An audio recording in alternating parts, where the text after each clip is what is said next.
c'est avec un réel plaisir que je vous retrouve. Notre invité de ce jour est Gustave Panazoula. Gustave Panazoula est auteur de 20 ans au service de l'Afrique, 1980-2000, écrits et témoignages, avec une préface de Pascal Gayama. L'auteur Gustave Zola est colonel à la retraite. Il fut chef de la section défense et sécurité, chef de la section de la coordination des politiques extérieures, paix, questions stratégiques et enfin fonctionnaire militaire principal. Et tout ça à l'organisation de l'unité africaine. Il a passé 20 ans à l'OUA. Bienvenue sur ce plateau. Merci Madame Yod. Vous êtes colonel à la retraite, vous êtes l'auteur de 20 ans au service de l'Afrique. 20 ans au service de l'Afrique ou de l'organisation de l'unité africaine. Ces 20 années ont-elles pesé?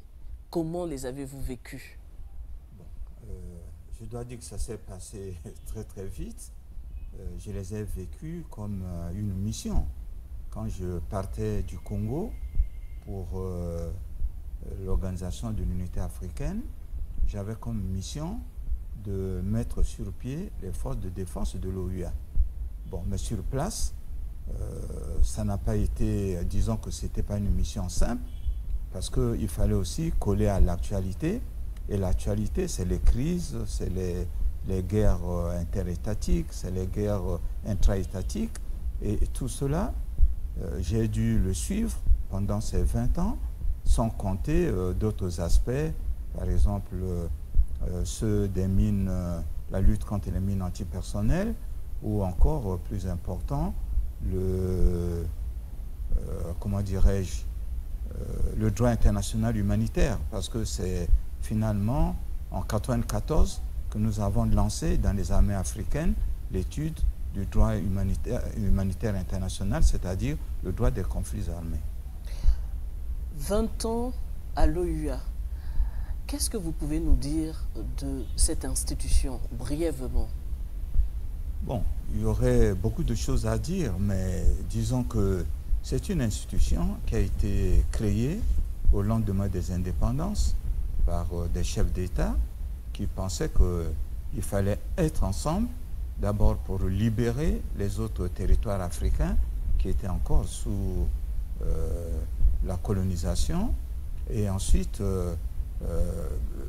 chercher une intégration de ces États africains indépendants pour être plus forts et pour construire un avenir meilleur pour les peuples africains. Bon, vous savez, il y a eu des embûches quand même, tout ne s'est pas fait facilement, à cause d'abord de la conjoncture. Vous savez qu'on était sous la guerre froide et donc il fallait aussi en tenir compte. Voilà donc, si je peux résumer ce que c'est l'OUA, c'est des succès en matière de libération politique et un peu moins de succès peut-être au plan économique et au plan social et même au plan culturel. Mais l'espoir est toujours là. Avec la fin de l'OUA, l'Union africaine a pris le relais et je pense, j'espère qu'un jour, on pourra dire que les pays africains, tout comme les pays européens ou les pays asiatiques ou les pays américains, ont pu construire une union solide qui permet réellement aux peuples africains de s'émanciper, de progresser et de mieux vivre. Justement, parlons de l'union. Pouvez-vous nous dire comment l'un des fondateurs de l'OUA, Kwame Nkrumah, voyait l'unité africaine? Oui, Kwame Nkrumah est celui que j'appelle visionnaire, parce que déjà dès les années 59, il avait organisé des réunions chez lui en invitant beaucoup de leaders africains qui luttaient contre le colonialisme. Lui, il avait deux objectifs principaux, c'est créer les États-Unis d'Afrique et en même temps créer un mécanisme militaire, ce qu'il appelait le haut commandement militaire, qui pouvait défendre les pays africains contre d'éventuels agresseurs. Et c'était sa vision de l'Afrique qu'il a poursuivie en faisant par exemple de la première constitution de son pays une constitution qui disait clairement que tout Africain avait la nationalité ghanéenne. C'était donc quelqu'un qui était persuadé que le Ghana et l'Afrique devaient avoir, comment dirais-je, une espèce de vie commune en quelque sorte. C'est-à-dire que il n'y avait pas de, on ne pouvait pas distinguer le Ghana de l'Afrique. Oui, malheureusement, bon, les choses ne sont pas allées tout à fait dans ce sens. Problèmes humains, problèmes de conjoncture, et je vous ai parlé aussi de la guerre froide, effectivement. Oui, une vision qui n'a pas eu d'écho chez ses pères africains. Mais en dehors de Kwame Nkrumah, il y a un autre père fondateur de l'OUA dont vous parlez dans cet ouvrage, Léopold Sédar Senghor. Oui, j'ai évoqué la figure de Léopold Sédar Senghor parce que d'abord, il est passé dans la postérité comme l'un des pères de la négritude, et la négritude a été combattue par certains de ses compatriotes et certains des leaders de ce temps qui voyaient plutôt une inféodation au colonialisme. Mais Sédar Senghor est intéressant parce que non seulement il a prôné le dialogue interreligieux, c'est-à-dire essentiellement entre les musulmans et les chrétiens, parce que lui, chrétien, était chef d'État d'un pays à 80% musulmans, et ensuite il se disait qu'on ne pouvait pas accepter que Israël et les pays arabes continuent à se faire la guerre à tout moment, et il a essayé aussi de faire un rapprochement en acceptant et Israël et les pays arabes. Bon, il faut dire qu'à cette époque, ce n'était pas très bien accepté non plus, et c'est même lui aussi qui avait pensé à l'existence des deux Corées. Ça s'est matérialisé au niveau des Nations Unies. Mais plus encore, il est resté dans la mémoire africaine comme un des chefs d'État qui a décidé de quitter le pouvoir volontairement en abandonnant tout et qui n'a jamais voulu d'ailleurs déranger son successeur. Et avant de quitter, il a créé plusieurs partis politiques à une époque où nous savons la plupart des pays n'avaient que des monopartis. Et vous dites de lui qu'il est le démocrate mal aimé. Oui, je dis démocrate mal aimé parce que, effectivement, si je dis que c'est une figure très marquante, mais vous savez très bien qu'en général, dans les pays africains, on n'avait pas tendance à citer Senghor comme un Africain. D'abord parce qu'il parlait du socialisme africain, qui était mal perçu, alors que tout le monde parlait du socialisme scientifique, du marxisme ou du communisme. Lui vient avec le socialisme africain. Et un peu plus tard, d'ailleurs, quand on a commencé à démocratiser les institutions et tout, bon, on se référait à d'autres chefs d'État, mais pas à Senghor. Donc j'ai dit que c'est le démocrate, mais mal aimé, parce que les Africains ne se réfèrent jamais à lui en tant qu'un des pères fondateurs qui a prôné la démocratie dans les États africains pour qu'il y ait effectivement une évolution positive. Et pourquoi cela, à votre avis? Ben, tout simplement parce qu'il était, on peut dire qu'il était à contre-courant. C'était une époque où il ne fallait pas être bon, il ne faisait pas bon dire qu'on pouvait abandonner le pouvoir comme ça, c'est tout à fait normal, ou avoir plusieurs partis dans un État. Donc il a ramé à contre-courant en quelque sorte. Vous étiez le chef de la section défense et sécurité. Le concept de sécurité collective africaine, qu'est-ce que c'est? Bon, ce concept justement qui rejoint celui que j'évoquais tout à l'heure avec Kwame Nkrumah, c'était l'idée de se dire que les pays africains, pris individuellement, étaient trop faibles pour pouvoir faire face aux agresseurs possibles. Et à l'époque, vous voyez, il y avait l'Afrique du Sud, il y avait le Portugal, disons un certain nombre de pays qui continuaient à gérer ou à coloniser les pays africains. Donc, les Africains étaient conscients qu'un État pris individuellement ne le pouvait pas. Donc, il fallait mettre ensemble leurs moyens pour être peut-être capables de lutter contre les agresseurs, contre les pays colonisateurs. C'est ainsi qu'on se disait, si on met ensemble tous ces moyens, on va assurer collectivement la sécurité du continent. Et l'idée a continué à faire son chemin. Aujourd'hui, par exemple, avec les forces militaires, les forces de défense en attente, on cherche à créer des troupes qui peuvent collectivement défendre soit un pays, soit toute une région, ou pourquoi pas tout le continent. Et de toute façon, vous savez qu'en Europe aussi, ils cherchent à avoir une sécurité ou des forces collectives, parce qu'on se dit qu'on a à une époque des grands ensembles, et il vaut mieux avoir, surtout pour les pays qui n'ont pas tout seuls les moyens de se défendre, de recourir à ce mécanisme de sécurité collective qui peut venir au secours d'un pays qui serait en difficulté. Et à l'OUA, est-ce que cela a marché? Je ne peux pas dire que ça a marché. Disons que, vous savez, essentiellement, ma mission consistait à assurer le secrétariat des ministres de la Défense qui avaient ce projet en main. Mais il y avait toujours des blocages. D'abord parce que à l'époque de la guerre froide, vous aviez les modérés, les progressistes, donc on ne les voyait pas tous ensemble mettre leurs troupes et faire cette défense collective ou cette sécurité collective. Et puis après, on se méfiait un peu des militaires quand même. Donc c'était difficile même de créer une structure militaire au sein du secrétariat. Et d'ailleurs, j'en parle, j'ai dit, c'est pour ça que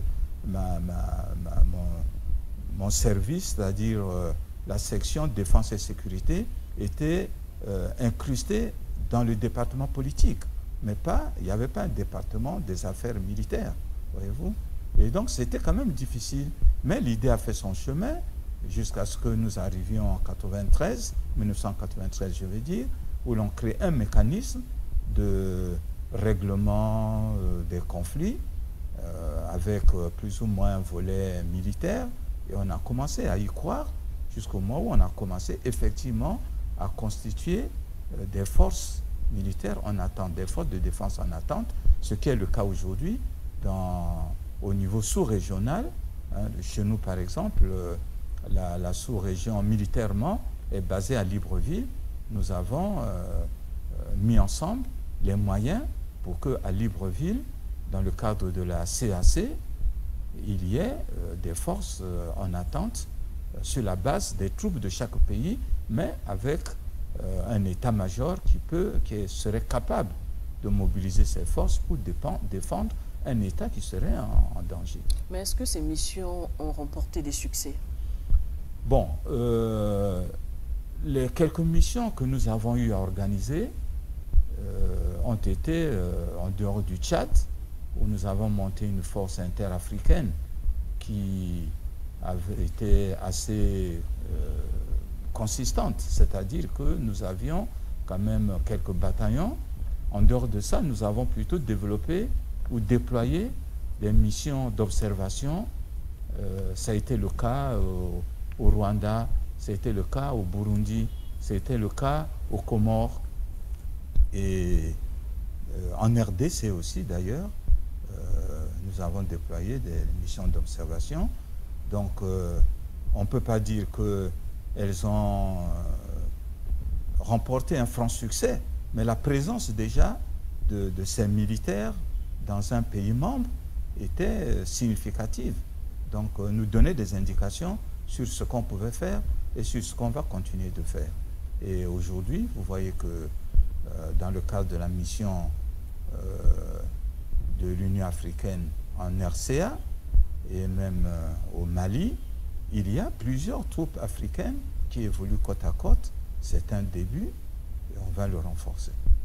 Oui, effectivement, en parlant de la mission de l'Union africaine en RCA, vous avez participé à une de ses missions avec le président Amani Toumani Touré, et c'est une mission qui finalement avait obtenu un succès. Oui, la mission dirigée par le président Amadou Toumani Touré, qu'on appelle ATT familièrement, n'était pas déployée par l'Union africaine. Elle avait été déployée par un certain nombre de pays qui s'étaient retrouvés dans le Gabon, le Tchad. Mais sous la bannière de l'Union africaine? Non, non, ce n'était pas sous la bannière de l'Union africaine. S'était retrouvé comme ça avec l'accord de l'Union africaine. Hein, c'était MISAB. La MISAB, c'est une mission interafricaine de surveillance des accords de Bangui. Alors vous avez donc les présidents du Gabon, du Mali, du Sénégal, du Tchad et du Togo qui se sont entendus pour déployer cette mission-là. Bon, de temps en temps, l'OUA envoyait quelqu'un pour voir comment ça se passait et tout, et il rendait également compte. C'est dans ce cadre-là que je suis parti parce qu'on était arrivé pratiquement à la fin de la mission. Il fallait passer à l'étape du désarmement. Et je suis venu, enfin l'OUA m'a détaché pour assister à ce désarmement et apporter mon expertise. Et c'est là que d'autres événements sont intervenus. Donc j'en parle dans... Avec beaucoup de détails d'ailleurs dans cet ouvrage. Mais nous allons revenir sur les objectifs de l'OUA. Ces objectifs, vous les citez dans ce livre. A. Renforcer l'unité et la solidarité des États africains. B. Coordonner et intensifier leur coopération et leurs efforts pour offrir de meilleures conditions d'existence aux peuples d'Afrique. C. Défendre leur intégrité territoriale et leur indépendance. D. Éliminer sous toutes ses formes le colonialisme de l'Afrique. E. Favoriser la coopération internationale en tenant dûment compte de la Charte des Nations Unies et de la Déclaration universelle des droits de l'homme. Croyez-vous, après avoir passé 20 ans à l'OUA, que ces objectifs ont été atteints? Pas tous, malheureusement. Et c'est pour cela que, après la mort de l'OUA, l'Union africaine continue, qui a pris le relais, continue certains de ses objectifs. Bon, en ce qui concerne la lutte contre le colonialisme, c'est-à-dire la libération politique, on peut dire, et dans le livre, vous avez certainement vu vers la fin, j'ai parlé de ce qu'on appelle le comité de libération. Vous avez ça à la page 221, il dit « mission accomplie ». Bon, j'ai juste cité ça, et j'ai écrit qu'après 31 ans d'existence, le comité de coordination pour la libération de l'Afrique, appelé comité de libération, créé en mai 1963, est dissous parce qu'on est avec ce satisfecit en guise d'épitaphe, mission accomplie, la fin triomphante d'une lutte héroïque pour la liberté. Donc on peut dire au moins que cette première mission a été accomplie, puisque au moment où le comité de libération était dissous, il n'y avait pratiquement plus de pays sous dépendance coloniale. Bon, il y a le cas, vous me direz, du Sahara occidental, et puis il y avait le cas de certaines îles dont on parle plus tellement, là-bas au large de l'île Maurice, par exemple. Mais la libération politique a eu lieu. Maintenant, les autres aspects, par exemple la défense des intérêts, il fallait mettre la défense, les moyens de défense ensemble pour être en mesure d'aider un pays qui serait en difficulté. Bon, ça, évidemment, ça n'a pas été le cas, mais des efforts, comme je vous ai dit, ont été faits, puisqu'aujourd'hui, le volet qu'on appelle les forces militaires en attente se fait avec un certain bonheur. Dans ce livre, vous faites une comparaison entre l'OUA et la Ligue des Arabes. Et cette comparaison semble favorable à la Ligue des Arabes. Pas du tout, pas tellement. Non, non, au contraire. Bon, c'est vrai que... Vous dites presque que cette Ligue est mieux organisée que l'OUA. L'avantage de la Ligue des États arabes, c'est qu'ils sont tous arabes. Alors que l'Union africaine, ou l'OUA, disons, était composée de pays francophones, anglophones, lusophones, arabophones, et même Il y a même un pays hispanophone, la Guinée équatoriale. Donc tout ça, du point de vue linguistique, ce n'était pas un frein. Mais vous comprenez quand même que chaque fois que vous parlez à quelqu'un, s'il faut passer par un interprète, comme on dit, un traducteur, traduire, c'est trahir, comme on dit. Donc ce n'était pas toujours la même chose. Le seul avantage qu'a eu la Ligue arabe, c'est celui-là. Mais du point de vue entente, je dois dire que l'Union africaine, l'OUA et aujourd'hui l'Union africaine, est peut-être mieux coordonnée que la Ligue arabe. Mais il semble que la langue était un problème pour l'Union et est un problème pour, pour l'Union africaine et l'unité africaine. Dans ce livre, vous dites les décisions prises par l'OUA ont du mal à être appliquées car souvent les responsables politiques n'y accordent pas d'importance et cela devient une affaire d'experts et du secrétariat. Chacun travaille alors pour valoriser son domaine d'activité engendrant des querelles de chapelle. La question linguistique reste une préoccupation récurrente. Ici, comme dans toutes les organisations internationales, c'est l'anglais qui domine. Mais les États francophones se débattent toujours pour défendre le français, ce qui entraîne quelques échanges inamicaux et crée comme des rivalités basées sur la fracture linguistique. Oui, c'est